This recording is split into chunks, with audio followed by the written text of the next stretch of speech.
और आदरणीय सभापति जी, हम सभी सांसद बिना कारण साल में 2 बार हिंदुस्तान के मीडिया के किसी न किसी कोने में गाली खाते रहते थे कि ये सांसदों को इतना मिलता है और कैंटीन में इतने में खाते हैं,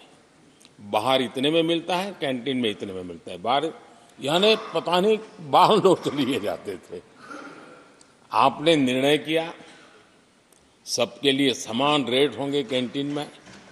और सांसदों ने कभी भी विरोध नहीं किया, शिकायत भी नहीं की, और सभी सांसदों की बिना कारण इतनी फजेत करने वाले लोग मजे लेते थे,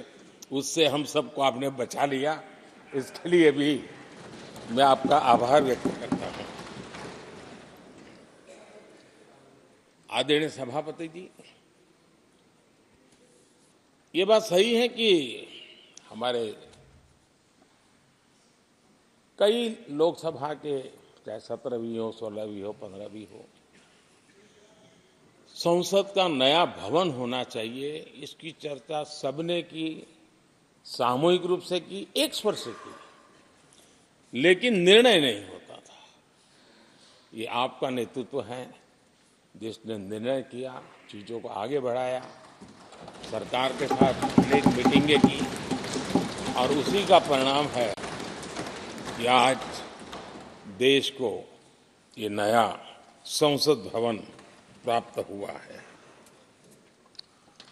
आदरणीय सभापति जी, एक संसद के नए भवन में एक विरासत का अंश और जो आजादी की पहली पल थी उसको जीवंत रखने का हमेशा हमेशा हमारे मार्गदर्शक रूप में ये सेंगोल को यहाँ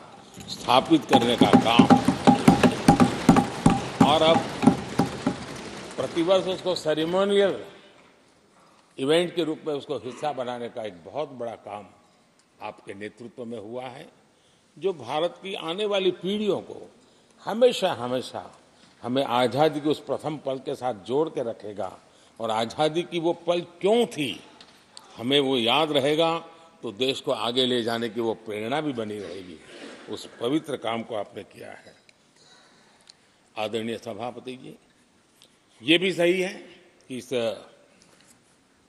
कालखंड में G20 की अध्यक्षता का भारत को मिली। भारत को बहुत सम्मान मिला। देश के हर राज्य ने अपने अपने तरीके से विश्व के सामने भारत का सामर्थ्य और अपने राज्य की पहचान बखूबी प्रस्तुत की, जिसका प्रभाव आज भी विश्व के मन पर है। उसके साथ आपके नेतृत्व में G20 की तरह P20 का जो सम्मेलन हुआ और विश्व के अनेक देशों के स्पीकर्स यहाँ आए, और मदर ऑफ डेमोक्रेसी भारत किस महान परंपरा को लेकर के, किस डेमोक्रेटिक वैल्यूज को लेकर के सदियों से हम आगे बढ़े हैं। व्यवस्थाएं बदली होगी, लेकिन डेमोक्रेटिक मन भारत का हमेशा बना रहा है। उस बात को आपने विश्व के स्पीकर्स के सामने बखूबी प्रस्तुत की, और भारत को लोकतांत्रिक व्यवस्थाओं में भी एक प्रतिष्ठा प्राप्त कराने का काम आपके नेतृत्व में हुआ।